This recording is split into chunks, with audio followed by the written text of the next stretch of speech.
Bonjour 324. La grâce d'amour. Lorsque nous aimons entendre la parole de Dieu, elle passe dans notre vie et nous transforme. Elle nous guide. Elle est notre amie et elle nous conduit à la sainteté. Paul nous dit: J'estime en effet qu'il n'y a pas de commune mesure entre les souffrances du temps présent et la gloire qui va être révélée pour nous. Lettre de Paul aux Romains, chapitre 8, verset 18. Il y a une grande différence entre ce qui peut nous faire souffrir en cette vie et la grâce d'amour à laquelle Dieu nous appelle de toutes les manières possibles par sa parole, par les gestes de Jésus, par sa miséricorde, dans le seul but de nous rendre heureux. La différence est immense et opposée. La gloire qui s'en vient éclipsera les souffrances de ce temps. La parole nous apprend à discerner entre ce qui est bien de ce qui est moins bien.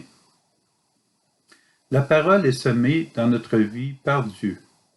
Le semeur, c'est Dieu, et plus précisément, c'est Jésus. Jésus est sorti, il est venu parmi nous pour nous transmettre la bonne nouvelle, pour semer les réalités du royaume en nous. Heureux sommes-nous de prendre la parole de Dieu et la laisser fructifier en nous. C'est comme le soleil qui se donne à la plante. Elle en profite pleinement. Nous pourrions aussi dire: heureuses les personnes qui transmettent la parole de Dieu afin que les autres puissent la recevoir et la faire fructifier.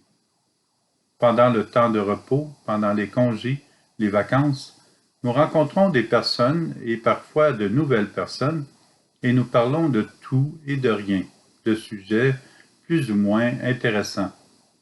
Demandons à l'Esprit Saint de nous souffler une phrase à leur dire. S'il y a une phrase simple qui gambade dans notre tête, c'est peut-être celle-là que nous pourrions leur dire. Enfin, profitons de ce temps pour trouver des manières de lancer des bouées de sauvetage aux autres, par la joie, afin que les personnes se laissent sauver et toucher par le message de Jésus, par sa parole.